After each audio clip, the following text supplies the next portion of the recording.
Hi, good afternoon and good evening, good morning, wherever the heck you are watching from. Thanks for joining us on the stream today for our live Q&A session on financial reporting and corporate reporting.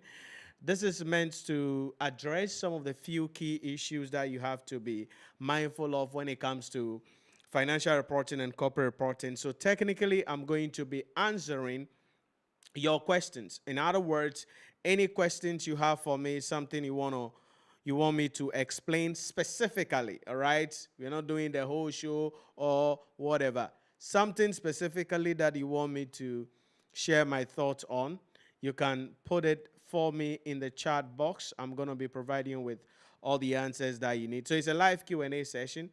Those of you coming with me on Teams, you can raise your hand. I bring you up, and then you ask your questions, or better still, you can put it in the comment section for me if your background will not allow you to be with me on the call. All right? Give me a sec, trying to pull up my presentation here.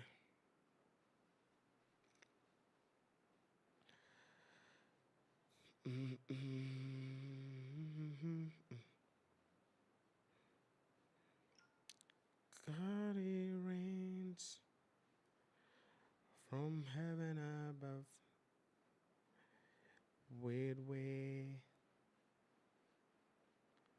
wisdom, power.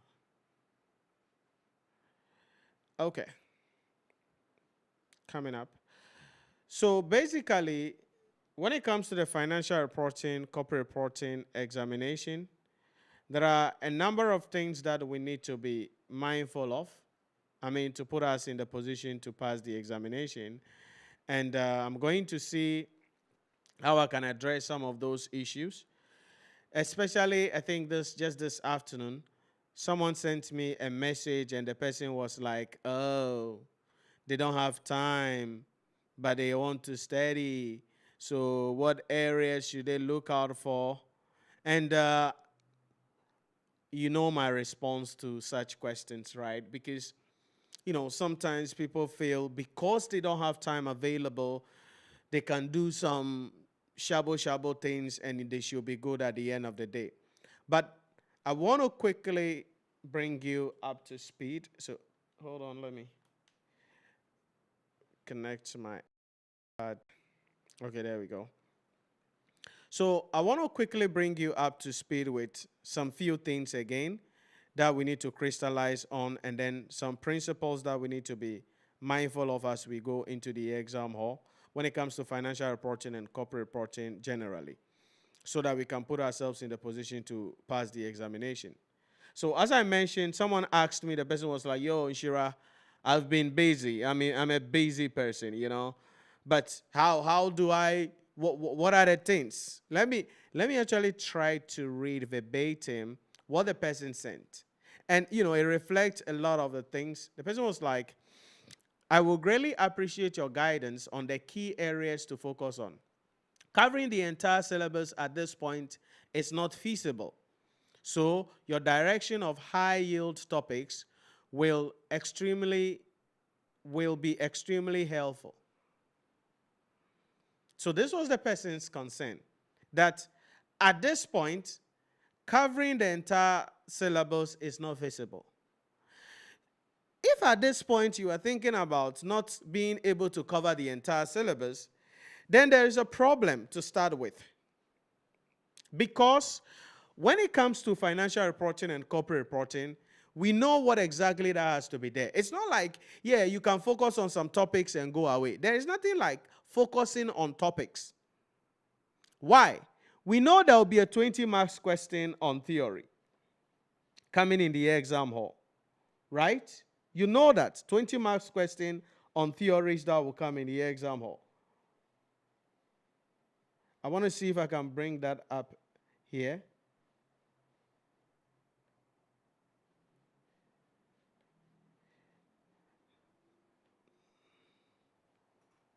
So there will be 20 marks theories coming in the exam hall. Give me a sec. Let me see if I can pull that up quickly for you.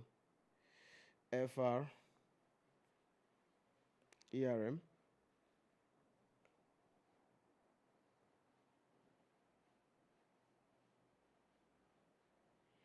Oh, I'm losing where exactly those topics are. Just give me a sec.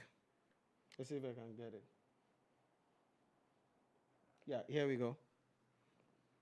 So for financial reporting and corporate reporting, if you are going into the exam hall, 20 marks coming in on the theory areas. Now tell me, which of these theory areas do you want to focus on? Which of them do you want to let go? So if there will be 20 marks question on theory coming in the exam hall, you cannot pick and choose from this. Do you get the idea?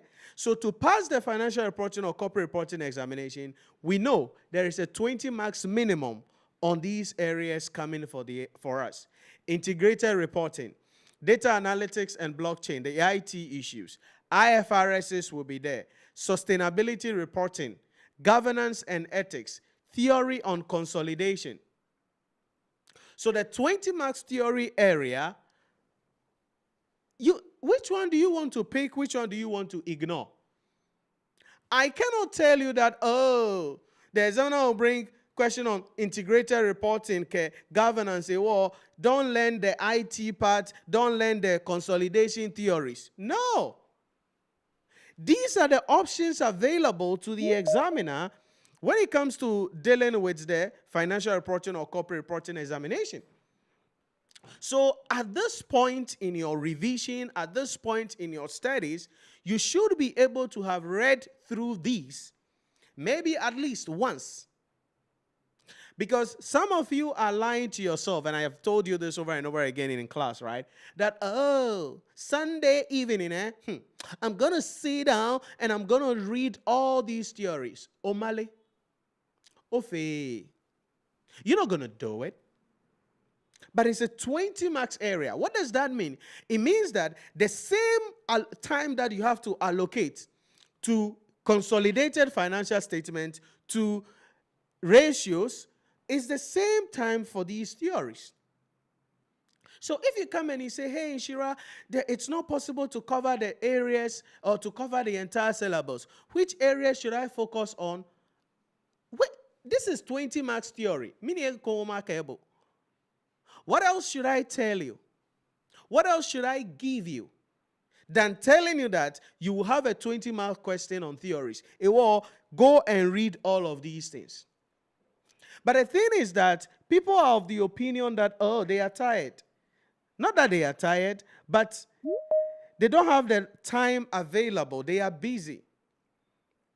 And so, Inshira, I am busy. I am busy. So, which of the theories I should focus on? I cannot tell you to focus on which theories or which theories not to focus on. My job is to let you know the structure of the syllabus, the things that the examiner is going to be getting excited about. Then you can go into the exam hall and pass the examination. So 20 marks on theories in financial reporting, corporate reporting. My question to you is this. At this point, have you gone through integrated reporting again? Have you gone through the IT issues? The standards issues, definitely under IFRSs, sustainability, corporate governance, ethical issues. Have you gone through these? That is the first point of action. It will be there. These 6 things that I've listed, 6 or 2, 4, 6, 7 things that I've listed here, 4 or 5 of them will be in the exam hall for that 20 marks theory area. Like, what else do you want? I could add conceptual framework issue to it. All right? The conceptual framework issue. What else do you want? So, as a student, going into the financial reporting or corporate reporting examination, 20 marks theory waiting for you in the exam hall. You have to learn it. So there is nothing like which topics can I focus on to pass the financial reporting examination. There is nothing like focusing on topics. Everywhere in the syllabus is a road for the examiner to walk. So that's the first thing. That's the first thing. Then the second thing is going to be evaluation of financial statement. We know we're going to be having questions on evaluation of financial statement. 20 marks or 15 marks, depending on where we are standing. It will be there. Evaluation of financial statement, 20 marks. But the key question we need to ask ourselves is, what are the options available to the examiner when it comes to evaluation of financial statement? So, you know, ratios will be there. Either the examiner will ask you to calculate the ratios and then interpret it, or the examiner will present you the opportunity that the ratios are already there, write me an interpretation.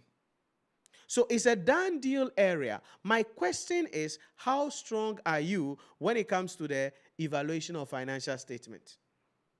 So what then I can assist you with is the breakdown that we had when it comes to dealing with ratios. So you all have the ratio analysis, your friend is saying, document. Let's see if I can pull it up again. And we've done this already as well, right? We've gone through this already. Let me pull it up. So what I can do for you is, okay, that ratio that is coming, what are the options available? When it comes to evaluation of financial statement that will be coming, what are the options available? So at this point, if you are studying, you should have solved questions under each of these types of ratio questions, because evaluation of financial statement will be there. So we said you could have the single line, simple financial statement questions, and you are calculating the ratios, writing the interpretation. That is all. The second styling of question is where we said the examiner will present you the financial statement or the ratios, then you're supposed to analyze. The third styling of the question is the vertical or common size analysis. Like what came last semester, financial reporting. Then you write the analysis. The fourth styling of question is the changes in business, which is at the beginning of the year, the entity sold part of the business. At the end of the year, at the beginning of the year, the entity has acquired another business. That styling of question, how do you handle it? What adjustments do you need to do? How do you calculate the ratios? How do you do the interpretation? Then the fifth styling of question is financial statement with footnotes. And we've done this as well, where we have been given the footnote, so we must adjust the financial statement and sana or before we can calculate the ratios. Then for corporate reporting students, cash flow analysis, consolidated cash flow analysis. So if you are going into the exam hall, financial reporting, corporate reporting, evaluation of financial statement will be there. 15 marks or 20 marks, depending on how excited the examiner is. So the question at this point, with less than 6 days to go to the exam hall, is to ask yourself, have I exposed myself to questions? Have I solved questions? Have I considered scenarios under each of, sorry, under each type of options available for the examiner to ask me? That is the thing. And the reason I'm emphasizing on this is because of what I started with. That there are many people who are like, yo, I'm busy. It is this week that some people will be taking their leave. And when they take their leave, the agenda is, hey, I can't go through the entire syllabus. Well, what should I focus on? Which key topics should I focus on? There is nothing like key topics of focus. There is nothing like key topics of focus, because the examiner will come for your head everywhere in the syllabus. So that's the second area that we need to understand. 15 or 20 marks on evaluation of financial statement. So my question to you again will be, Joyce, Francisca, David, Sita, my question will be, have you solved questions? Have you watched videos in respect of each of these styling of questions? And can you write the analysis under each of these perspectives? Because the analysis write-up, based on the structure of the question, is also slightly different. So have you exposed yourself? Because there will be question on evaluation of financial statements. How prepared are you to handle whichever of these 6 that the examiner presents you with? That's what you must understand. That's what should be your concern now. So, as I said, the learning strategy at this moment will be, okay, we know those theories are going to come. Have you read them? 20 marks on these theories. Because the strategy is that in the exam hall, you're going to be answering those theory questions first. Then we come to evaluation of financial statement. How strong are you in the evaluation of financial statement? Just the add-on that we mentioned in the Saturday session, if you remember, that in corporate reporting, in addition to the financial performance indicators, we'll have the non-financial performance indicators. So if you remember in the discussion, we brought in some scenarios. Let me just take you there again, if I could.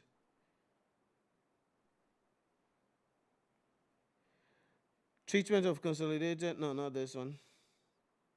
Okay, it's in FR, not CR.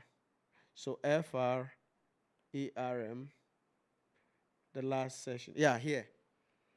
So in corporate reporting, in addition to the financial issues, there will be non-financial performance indicators. In almost each examination that about ratios, we've seen it under this new syllabus. So do you get the concept on interpreting the financial statement of the entity using these financial performance indicators, using these financial ratios? That is what I can do for you. So again, yes, you are on leave this week, some of you. Some of you, your leave may start on Wednesday. Then you are asking, oh, which topics can I focus on? Sister Akos, there is no topic of focus. Ejake, everything will be asked in the exam hall. So number 1, our theory issues, what we need to understand there. Right?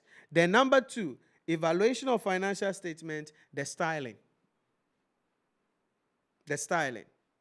The third area will be the issue that we mentioned keenly about for financial corporate reporting students, business valuation, and then financial reconstruction. One of these guys will be there for 15 marks. So if you tell me, Inshira, which topic should I focus on? What do you expect me to tell you? One of these will be there. So you want me to tell you business valuation will be there so that you ignore financial reconstruction? Or I should tell you reconstruction will be there so that you ignore business valuation? No. One of these two guys, business valuation, financial reconstruction, will be in the exam hall. The question is, how strong are you in these two areas? Because one of them will be waiting for you. And you remember the principles we discussed when it comes to dealing with the issue in respect of these areas. So if I take you back, as we are revising and revisiting principles, here, the key principles when it comes to corporate reconstruction. We said under the reconstruction scheme, whether you like it or not, we're going to be preparing a capital reduction account. It is also an account that is helping us to calculate the gain or loss under the scheme. And the purpose of the reconstruction account is, among other things, doing three things. That is, it acts as the control account so we can complete the double entry. Number two, it helps us to determine the gain or loss from the scheme. And number three, it helps us to also record any fair value gain or loss on remeasurement of assets and liability. Because you know, under financial reconstruction, it is like we are having or bringing in a new business. And so the assets and liabilities are revalued. If the assets and liabilities are revalued, then the question we tell ourselves is, how do we provide the changes in the value based on what we have available as an entity? So that is what is going to be happening there. Second is the equity account. Under reconstruction, you have to prepare the new share capital account. Then there should be a bank account, because any cash proceeds or any cash coming in, we have to handle that. Then there could be other workings based on the context of the question. But in every reconstruction scheme question, after that, we must prepare financial statements. And either the examiner will work with you on the preparation of just the income statement and the financial position, or the examiner will ask you to prepare the statement of financial position.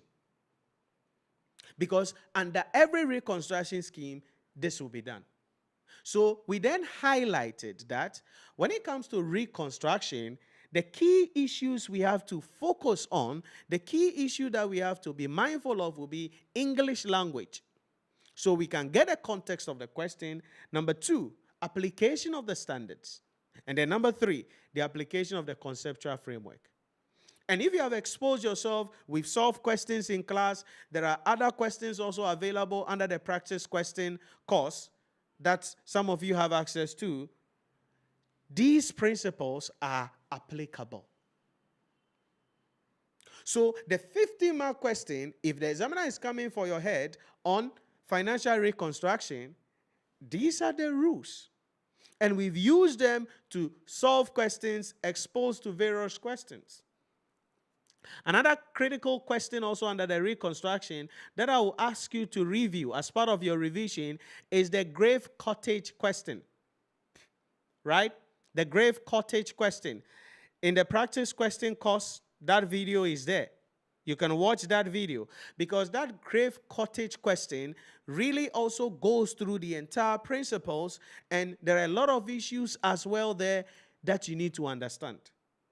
So, financial reconstruction, how far?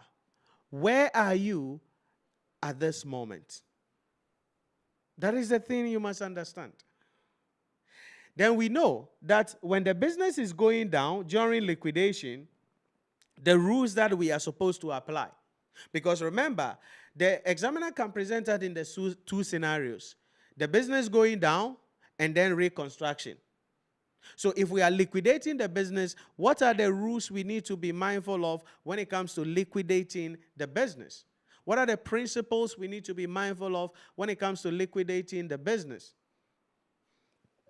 We said the assets will be sold, and then the issue in respect of cash proceeds coming in, then we start with the distribution and the rules that governs distribution. The reason why I said make sure you review that grave cottage question is because the grave cottage question walks through the entire things under financial reconstruction. You're going to see the liquidation issue.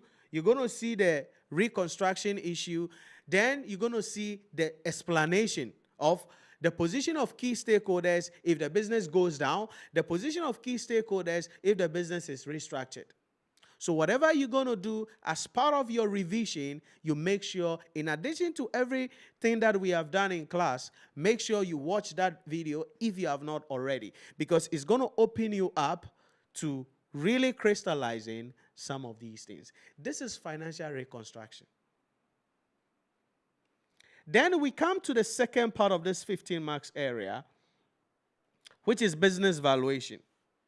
So permit me to draw the inspiration that we had when it comes to business valuation as well. In business valuation too, the law is the law is the law. It doesn't matter what question the examiner brings. We must understand the key fundamental principles when it comes to business valuation.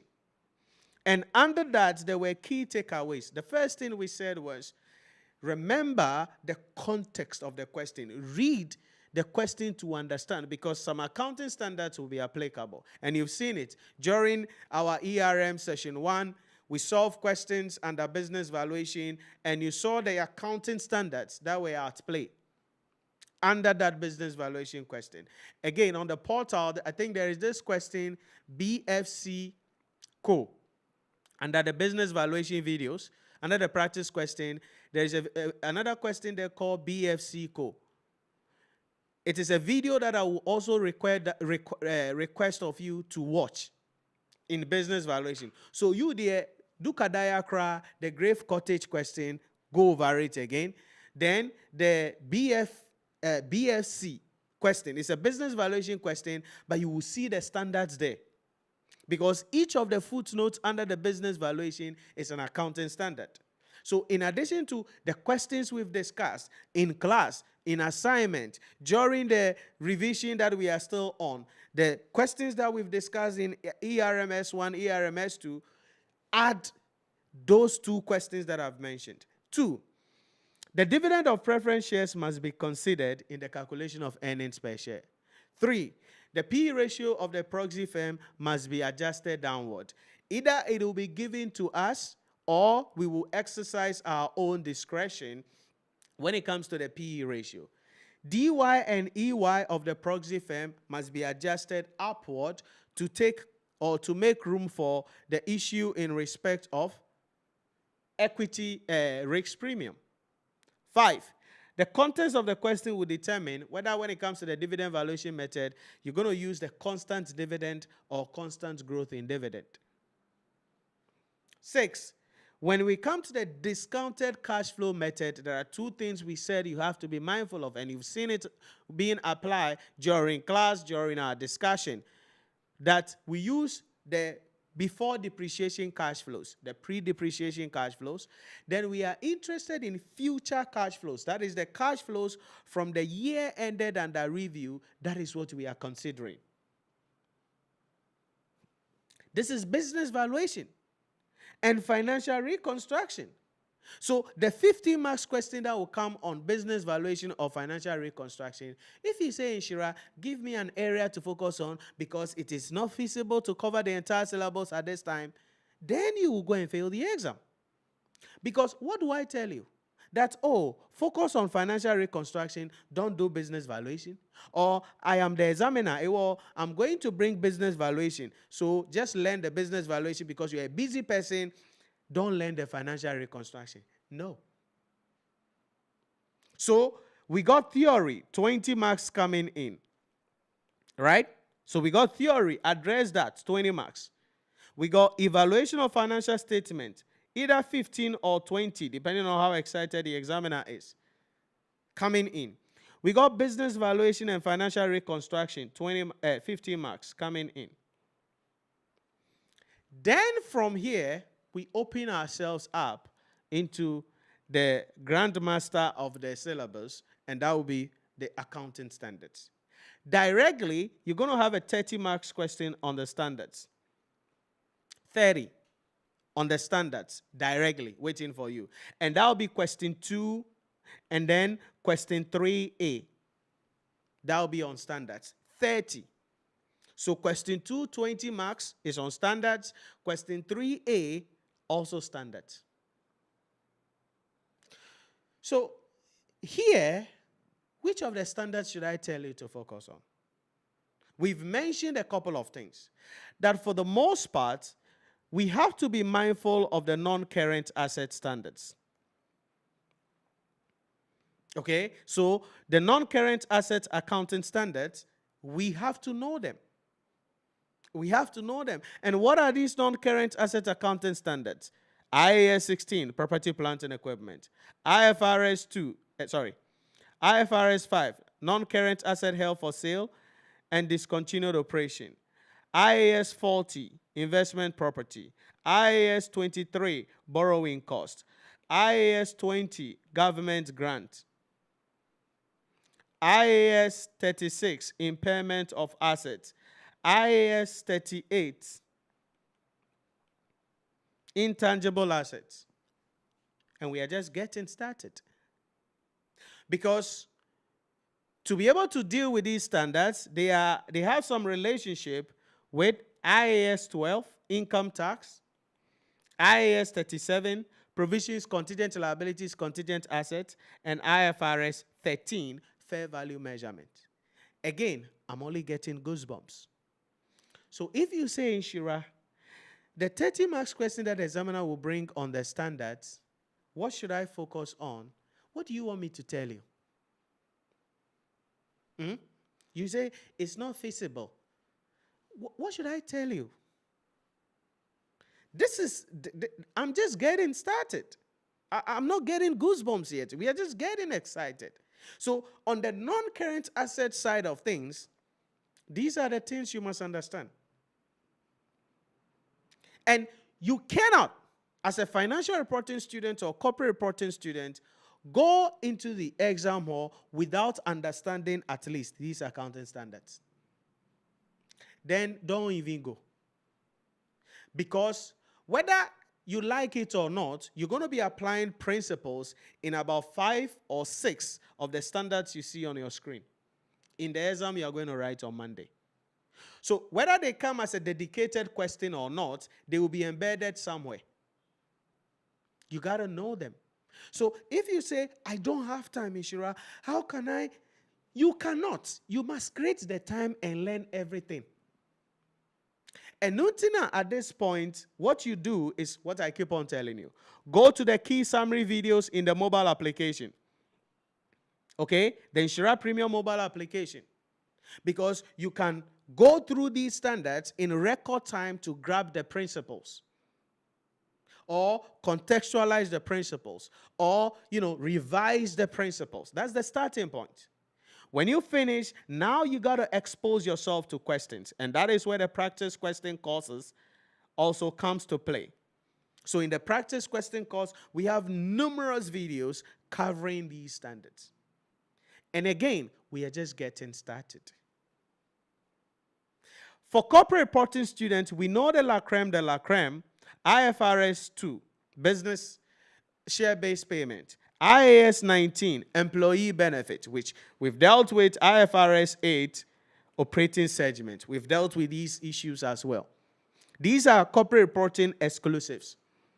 Yes, you may go to the exam on Monday, and there will be nothing about these 3 guys. Yeah. It said it's the examiner's dance. He can decide not to bring anything. But it is in your syllabus. Well, you have to learn everything. That's the idea. So this is exclusive for the top guys, corporate reporting students. Now, so in addition to the top non-current asset issues connected with the 3 guys, corporate reporting exclusive, there are some 3 musketeers that go together. And that is these guys. IFRS 15, revenue from contract with customers. IFRS 16, leases. And then IFRS 9 and IFRS 7 and IAS 32, financial instrument. You get the idea? So we have IFRS 9. That is financial instrument measurement and recognition. We have IFRS 7, that is financial instrument disclosure. Then we have IAS 32, that is financial instrument presentation. The IAS 32 is where you see convertible loan notes.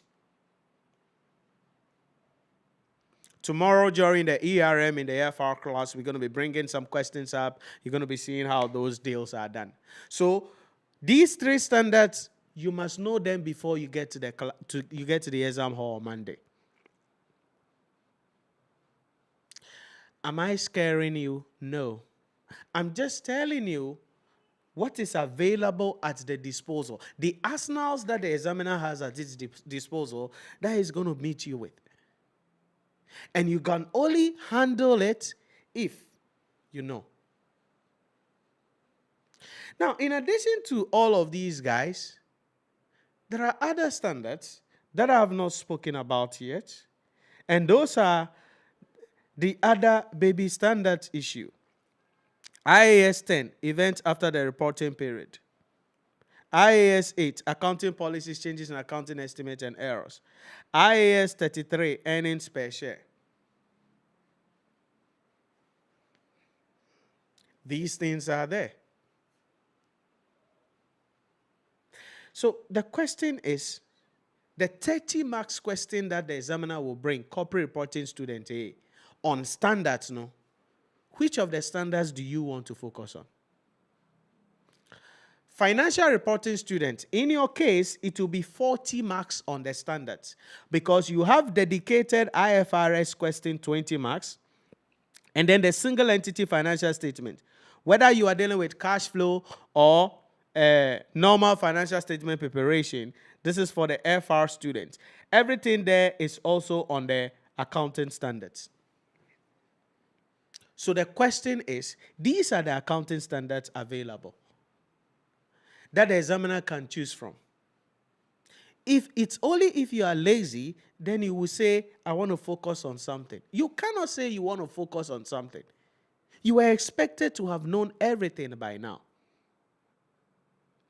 What am I saying? This is in your syllabus. And as I say always, don't say, I need to check the past questions. Last semester, the examiner asked question on 41. The examiner asked question on IAS 33. The examiner asked question on IFRS 15. Then it won't come again. Why are they? Why are they? The standards are the standards. You cannot be a financial reporting or corporate reporting student without knowing the standards. And your examination, about 70% of your exam actually depends on the accounting standards. So this is the deal. This is the flow. This is the option available. So check it. There is nothing like you can focus on something and pass the exam. If there is anything you can focus on to pass the exam, I will say is the accounting standards. Because if you are strong in the accounting standards, 99.9% of the time, a lot of issues you can deal with. But even if you are strong in the standards, the principles, the theories, how far? The evaluation of financial statements, how do you do the adjustments? How do you write the analysis? So everything works hand in hand. So again, guys, there is no shortcut anywhere. There is no voodoo, magic. There is nothing anywhere. Don't be deceived that there is a part of the syllabus you can just focus on and go and pass. It won't happen. Your results will come and you get 15 over 100. Because the examiner will come for you in all aspects of the syllabus. Then we come to the last area of the syllabus, which is consolidated financial statements. Question 1, which is a journey we've been on during our revision session. 20 marks, question 1 in the exam hall. And this is the breakdown of your syllabus: financial reporting, corporate reporting. That's the idea. So in case you are in the same position as the message that I just read, that As I enter this last week of revision, I will greatly appreciate your guidance on the key areas to focus on. Covering the entire syllabus at this point is not feasible. So your direction on high yield topics will be extremely helpful. What do you want me to say? Oh, ignore consolidation. Learn the standards, you'll be good. No. Everything is high yield. The theories is 20 marks, high yield. Business valuation, financial reconstruction, 15 marks, high yield. Evaluation of financial statement, 15 or 20 marks, high yield. The standards, dedicated, 30%, high yield. Consolidated financial statement, high yield. What should I tell you again? So, yes, if you have not been studying all this while, and this week is the week of transformation, then you're going to be under pressure.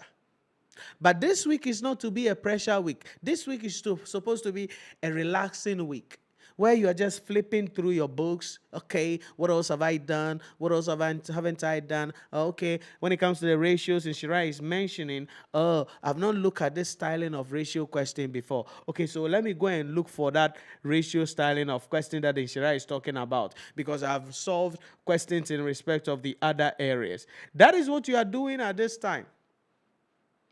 Okay? That's what you are doing at this time.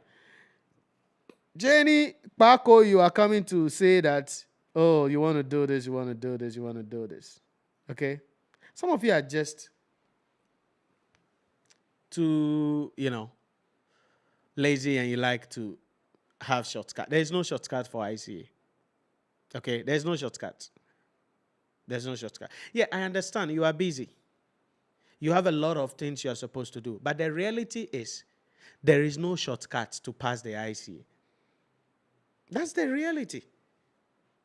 That's why I'm presenting you with this whole discussion again.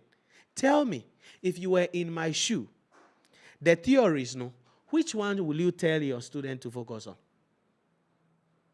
The business valuation and financial reconstruction, 15 marks, I should tell you to focus on one and ignore the other. The accounting standards, 20 marks. Oh, okay. The accounting standards is a lot. So, Inshira, which of the accounting standards are you sure that, based on your expertise, the examiner will bring? That's not my work. My work is to teach you, explain to you, expose you to questions, guide you. That's my work. My work is not lottery. I'm not a prophet. So, if you are waiting for any card, or you think you will go somewhere and get a card that will tell you, oh, whenever. Congratulations. You're going to cry after the exam and cry when your results is released. Because this is your syllabus. To pass the exam, you must cover everything.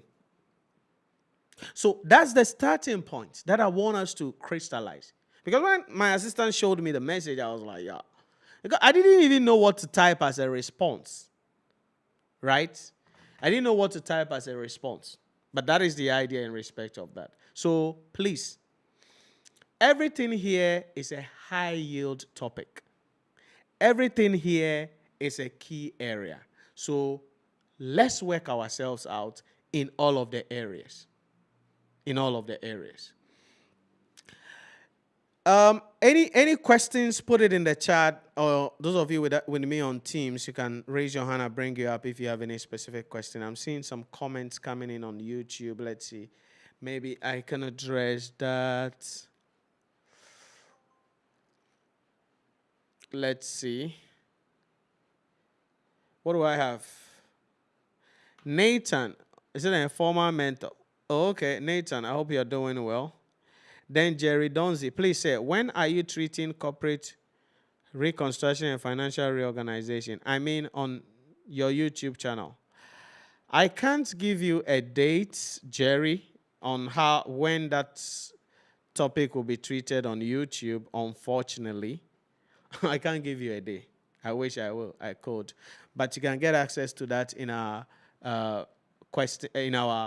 courses. You can enroll in our courses and get access to those content, because I'm not sure that content will ever even be posted on YouTube by my team, because they are going to be available on our courses, so you can get access to them. So I can't tell you when it will be available, but what I know is I don't think my team will ever put some of those things on YouTube. Definitely, that one I can tell you that, but I can't tell you when it will be covered on the channel. So that is what we must understand in respect of that. I think those are the comments that I have here in that case. Okay, so Barry, no, okay, no, give me a sec. Okay, so with no other questions coming up, let's see if I can touch on something quickly here. Ishra, please, you can go over question 5 areas for FR once more. As in, you can go over the 5 questions areas for FR once more. Like, that's what I said here. The theory, 20 marks, right? Evaluation of financial statement. Then single entity and the standards. So single entity 20, whether cash flow or how do we call it? Normal P&L and position. Then the accounting standards 20 marks. Then number 1, question 1, consolidation. So that's the arrangement. So for FR, the arrangement is that question 1 is console, right? Question 2 is on the IFRSs. Question 3 is on the single entity, which can be cash flow or P&L and OCI. Question 4 will be on evaluation of financial statement. Question 5 will be on the theory issues that we need to be mindful of. So that is the breakdown of the syllabus for of the questions for financial reporting. And that's coming in from David in that case. Okay.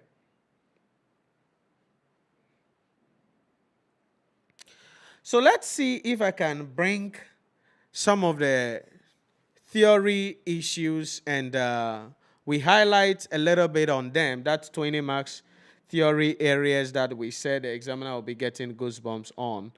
Let's see if we can walk through a number of them, maybe in the next, few minutes. Then we can go for the day. Give me a sec. I want to see if I can pull this up again. FR, ERM, DUM.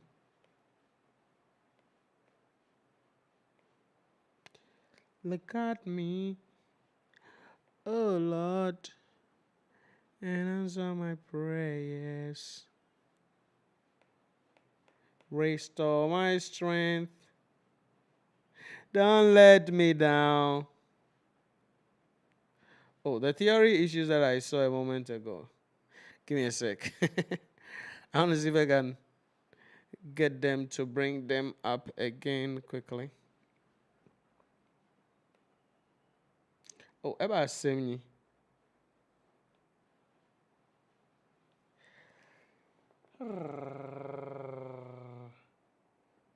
Yeah, this is it. Let me actually copy it into my slide here.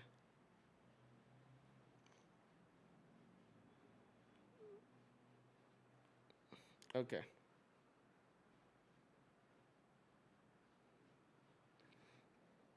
All right, there we go. So the 20 marks theory issues, these are the options available to the examiner that we have to be mindful of. Maybe let me touch a little bit on governance, all right? Corporate governance and then ethics. Yes, there is governance now in financial reporting. It's in your syllabus that you have to know about. Corporate reporting in that regard that you have to know about. So corporate governance. Because I always tell you that You see, when you are learning, the exams you are going to write, you must know what the examiner has on you. What do I mean by that? You must know the syllabus. So permit me, let me show you something all the time. This is it. So this is your syllabus. This is your syllabus. So you see that I did not lie with the breakdown that I gave you. This is corporate reporting. So the standards, dedicated, 30. Consolidation, the reason you are seeing 25 there is because under the theories, there is a 5-mark question on console that the examiner can bring.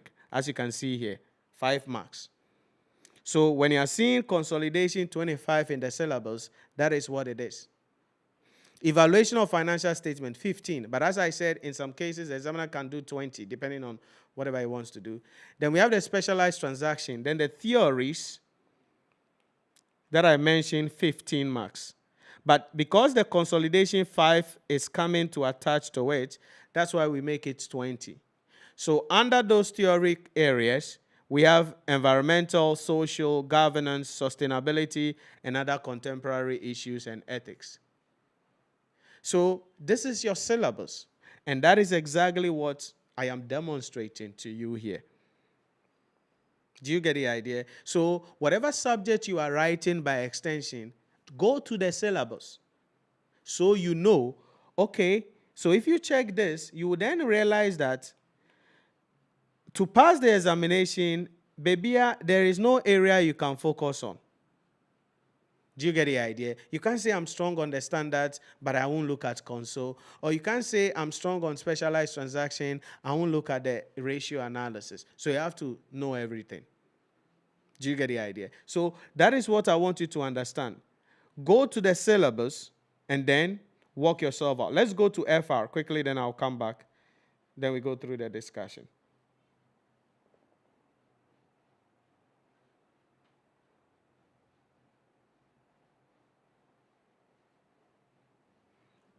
So in financial reporting, this is what we have. Regulatory framework, legal ethical framework, international, conceptual, current issues, yada, yada, yada, 15. And all those areas are the theory issues that the examiner will bring. 15 marks. Then the application of the standards. Then the single entity, cash flow and P&L and position. Then consolidation, analysis of the financial statement. So this is the flow.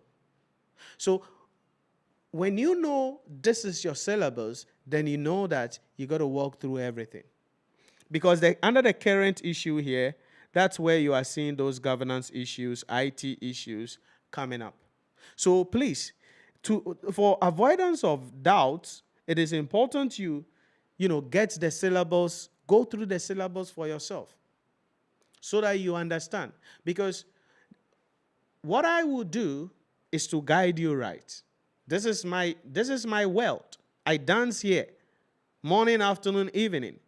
So when I'm telling you something, it's not that, I'm just telling you out of thin air.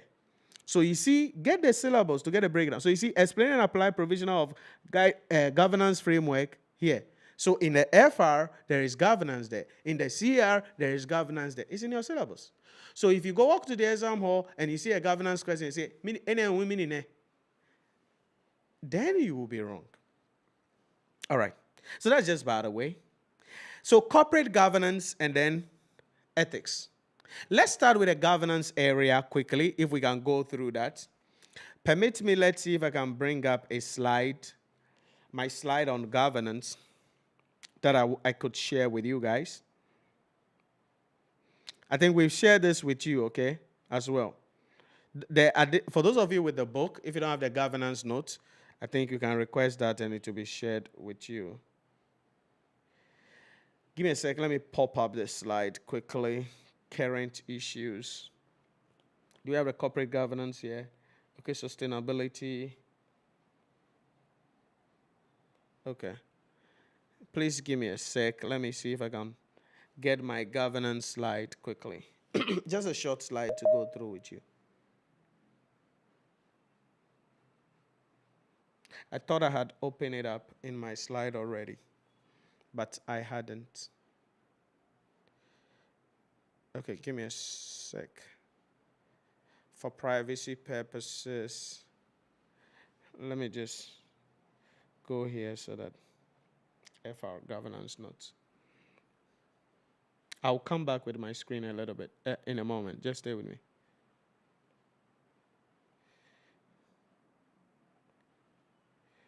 Because of privacy purposes, so I had to change my screen and gotta be careful what I show on my iPad.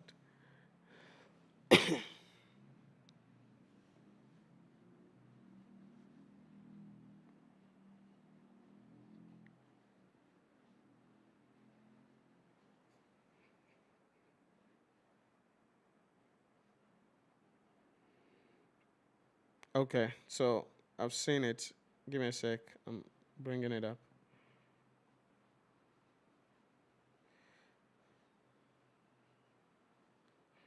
All right. So corporate governance. Governance generally is the way an entity is directed and controlled. Francisca, can you check something? The current issue note that was sent to you, I'm not sure because I was checking the mail for what was sent. I'm not sure. Confirm to see if there is governance in that document. If there's no governance, then you can send a follow-up message on that so that you get that note as well.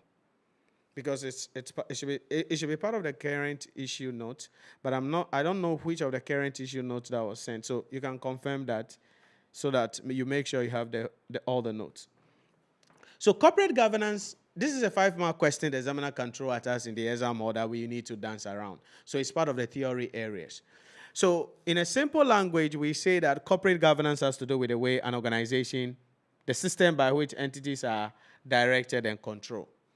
Now, the thematic issues that we have to be interested in financial reporting and corporate reporting is to look at the, number one, the corporate governance codes or practices. We have what we call the rule base and then the principle base.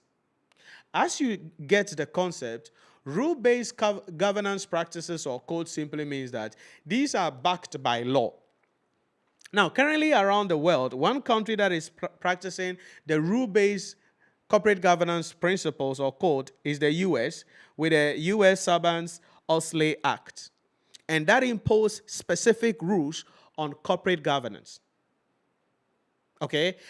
Ghana, our corporate governance code is a little rule-based, a little principle-based. We'll get into that in a moment. But we have the rule-based principle and then the rule-based governance code, and then the principle-based governance codes. So the principle-based governance code are generally accepted, internationally accepted best practices for good corporate governance. All right? Best practices. So for instance, to enhance good corporate governance, for instance, we say that the role of the CEO and then the board chairman should be separated. This is best practice. It doesn't mean when a company has its CEO and the board chairman being the same person, they are breaking any law. No. But international best practice says that the CEO is the head of the management team. And they are responsible for implementation of the strategic directions. The board chairman is the head of the board. And they are responsible for designing the strategic direction of the company and playing an oversight responsibilities over the people who will be doing the implementation. So if we have the person who is supposed to oversee strategic direction, oversee implementation, the same person who is implementing it, then, the board's effectiveness may not be looked at well. So that is a best practice thing, that the CEO and the board chairman, that is too much power in the hands of a single person. So ideally, the board chairman should be a non-executive director, whilst the CEO is an executive director. Meaning the executive director simply means the person is an employee of the company.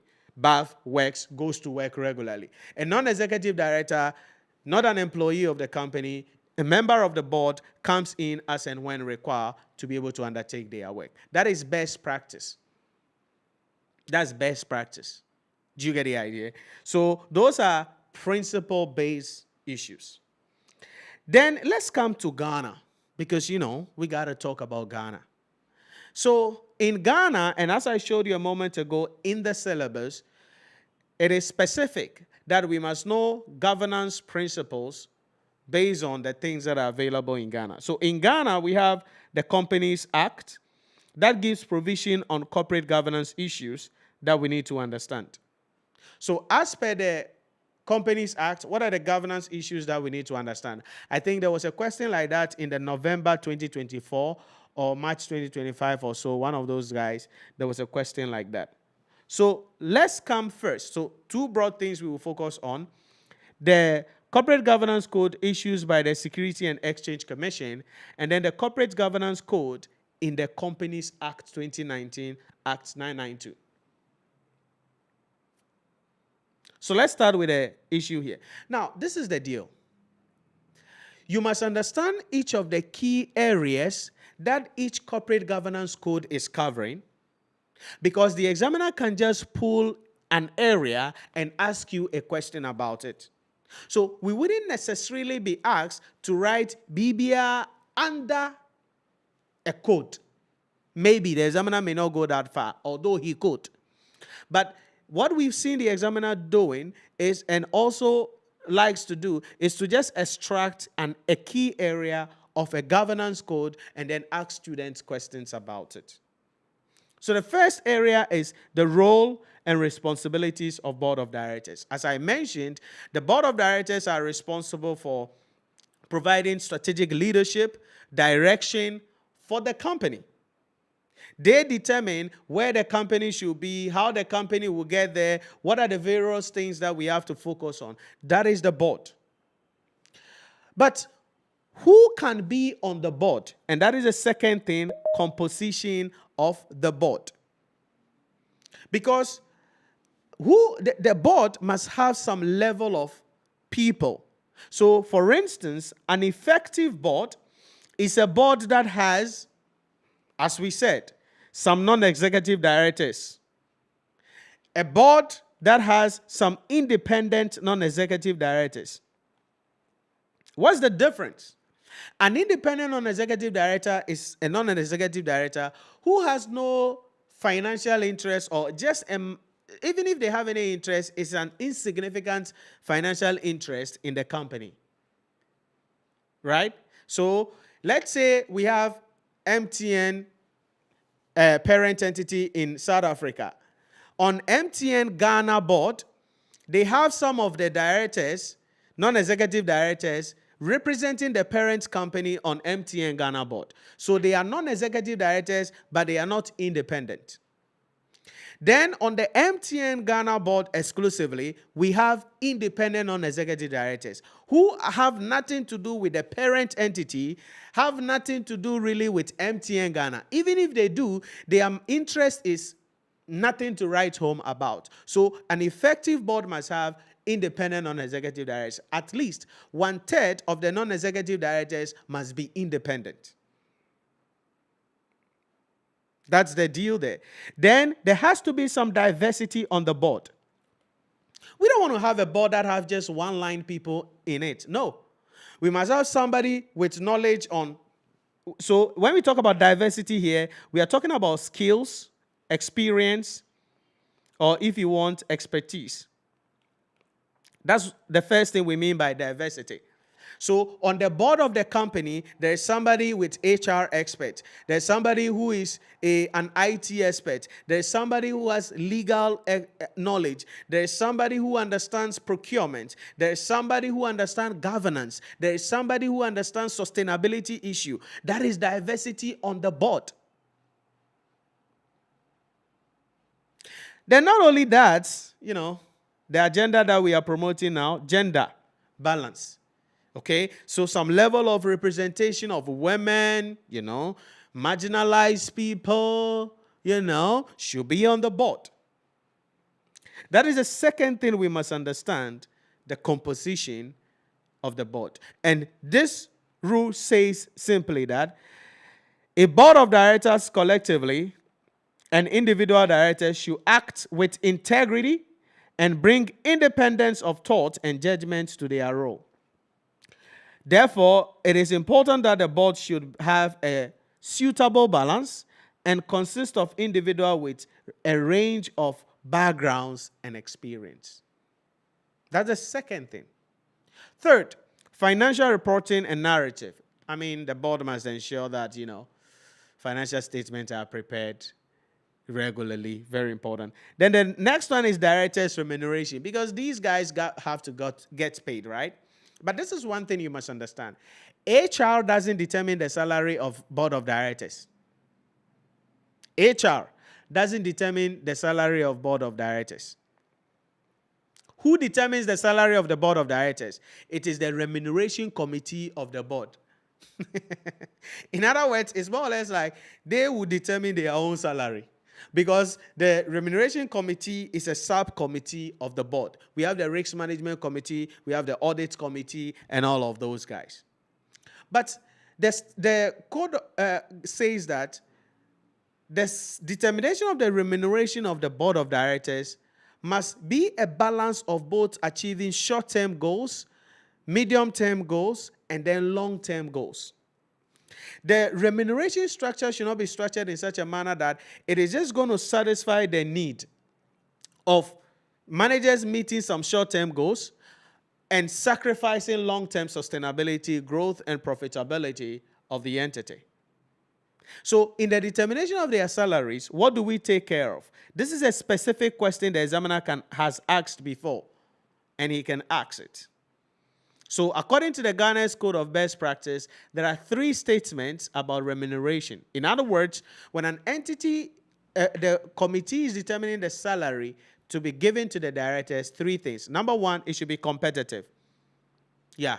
So a company of that size, board of directors in other companies, on the average, how much are they taking? So it should be competitive, because you don't want to pay them below what their peers are getting. If not, then they will make decisions that will, give them more interest. So it should be competitive fairly. Number 2, it should be performance oriented. You don't pay people because of their position. You pay them because of outcome. Do you get the idea?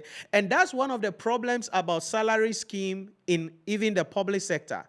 Remember, there are some public sector skirmishes issues that we could see, but it's under governance.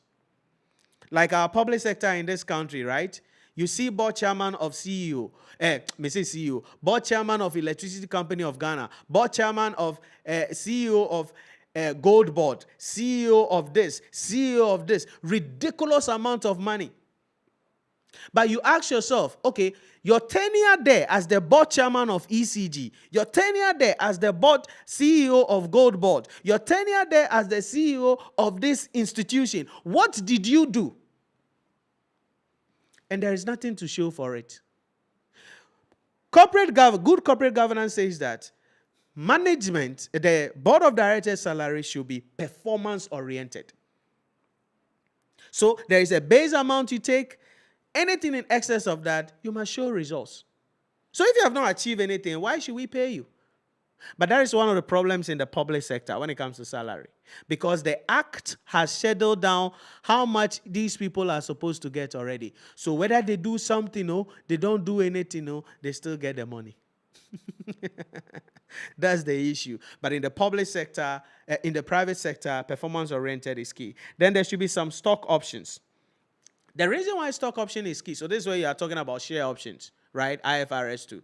The reason why this is important is because then we are trying to bridge the gap, the conflict of interest between the shareholders and then the board of directors, right?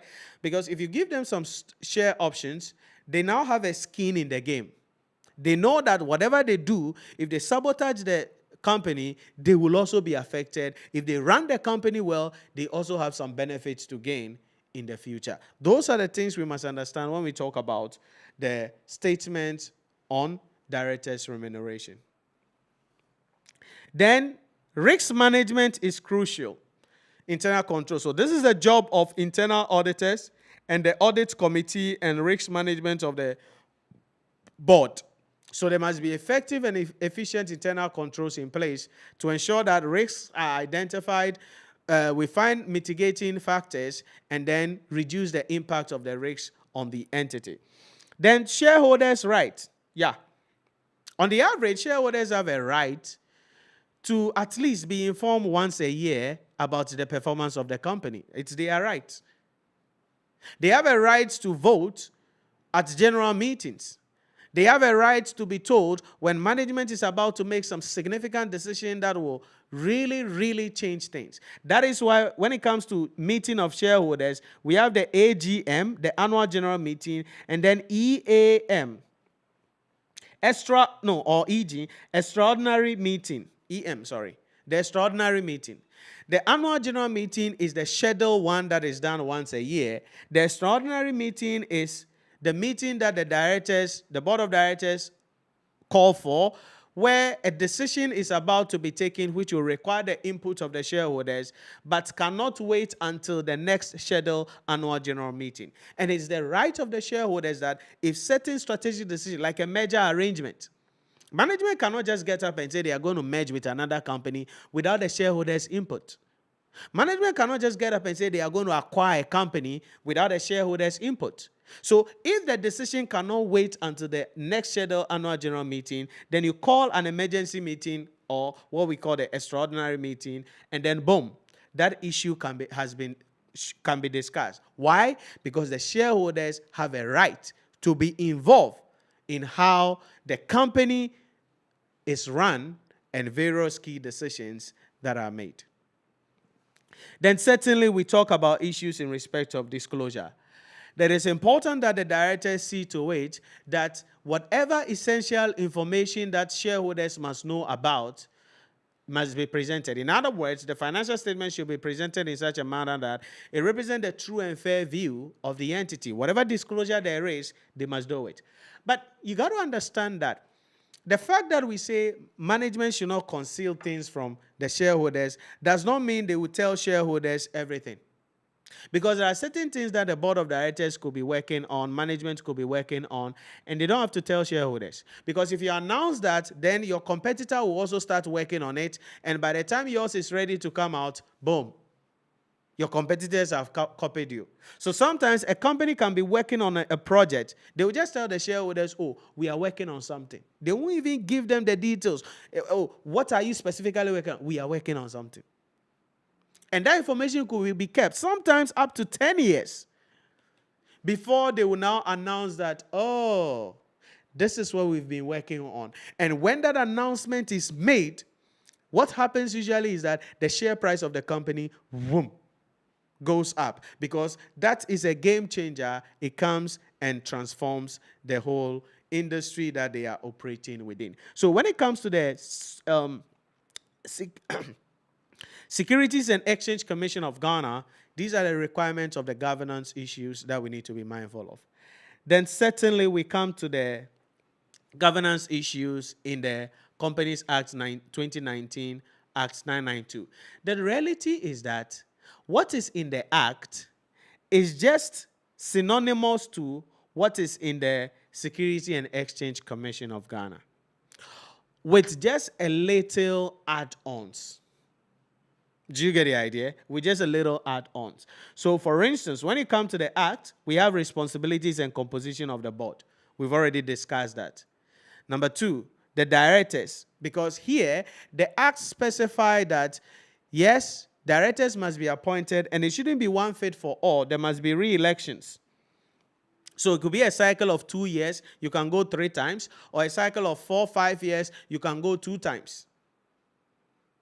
Then it is important that there will be training and performance evaluation for the directors. The Act gives guidelines on that. And this is where the nomination committee of the board comes in.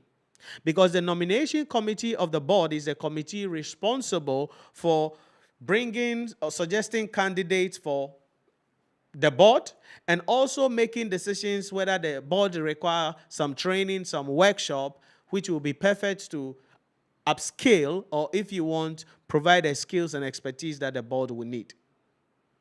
Then the third thing is committees.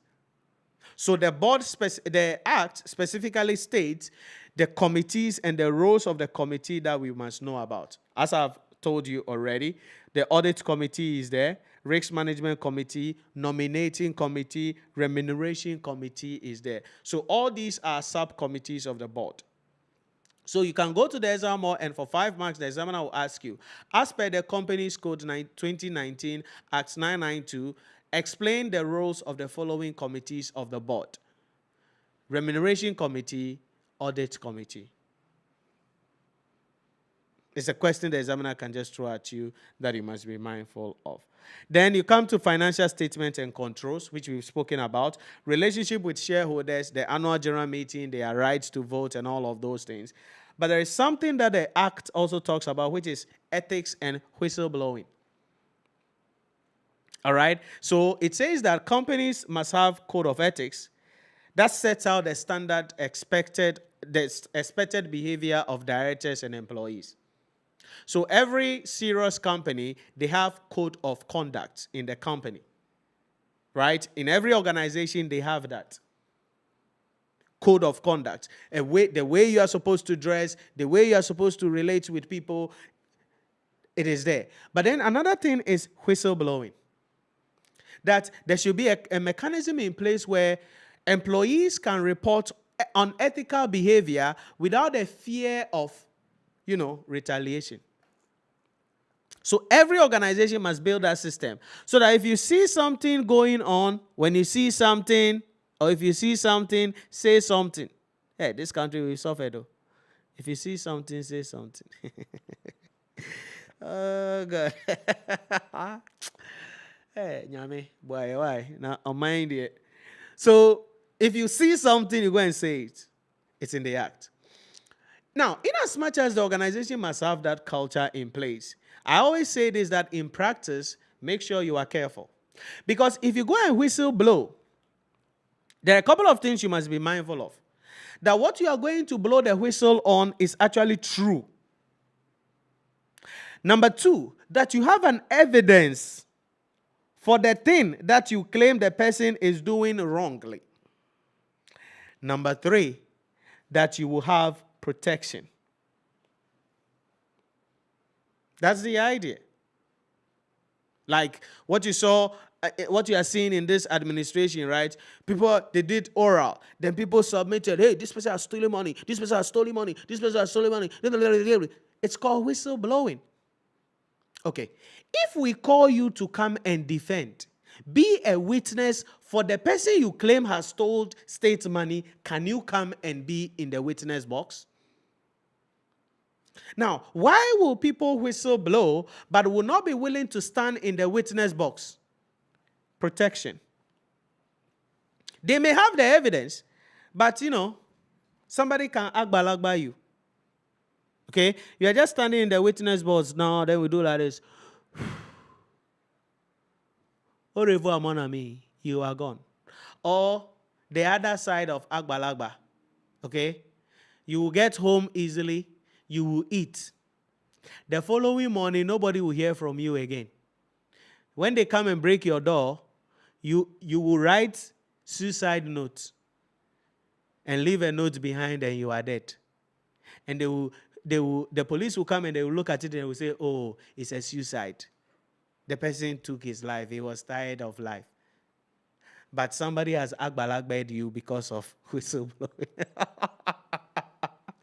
So that is, although the company must create the environment, you must make sure that what you are blowing whistle on is true. What you are blowing whistle on, you have evidence. So that when we call you, you will bring evidence. Then number three, that you will be protected. Because imagine, just an example, okay? Imagine you are walking to your CEO's office. Then for some reason, the office was open small. And you peeped through. And the secretary of the CEO was sitting on the lap of the CEO. Then you run out. Then you go and whistle blow. Hey, the secretary and the CEO, they're having inappropriate relationship. Who are you going to report to? Maybe there is a whistleblowing committee in the company. That committee, they and the CEO, they are together. Or somebody in that committee is friends with the CEO.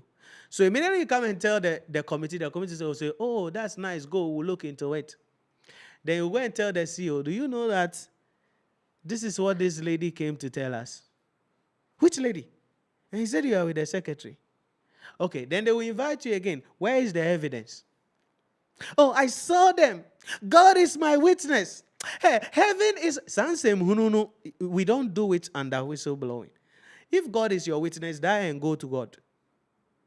So the evidence must be there. Now, by the time you are getting to that level where you are saying God is your evidence, you're going to lose your job, or as I said, they will visit you in the house. By the time you realize you are gone. So there is whistleblowing. It should be encouraged, but make sure it is true. Make sure you have evidence. Make sure you have protection. These are the things that you must understand generically when it comes to corporate governance in financial reporting, corporate reporting. And I'm going to be ending around here today, and we'll continue with the discussion some other time. All right? So these are the theory issues, just one of the areas that the examiner can get goosebumps on that you have to be mindful of. Okay? So in the next session available, you'll be notified about it in the Google Classroom. We may go into maybe ethics. Then we'll touch on integrated reporting, like this, to see how we can bring the discussions home. All right? But the main thing is that in addition to learning everything we are discussing here for the purpose of the exam, you're also learning it for your profession. That is why I brought those examples about the whistleblowing especially. That it's for your own life. So it's not everything you say. There are certain things you will see, you have to go to your grave with it. If you go and whistleblow, you are cutting your grave short. You got to be careful. All right, so that's it. Enjoy the rest of your evening, and I'll see you in the next one.